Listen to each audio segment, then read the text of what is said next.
Hello, I'm in a 2017 Subaru Outback, and today I'm going to show you how to connect, or in this case disconnect, a phone from your Bluetooth.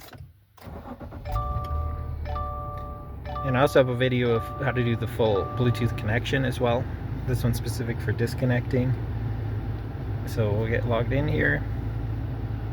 I'm going to select device, and then say we want to get rid of one of these, we'll hit remove, whichever phone. Typically I do this because there's usually a maximum of phones that can be saved.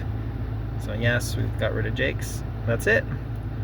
And then if you need to add one, you just do the reverse process add. And then from your phone you find Subaru BT from your Bluetooth list and connect, and it'll do a pairing option. And then you'll be added back to this screen. But otherwise, I hope this was helpful. Hope you have a wonderful day.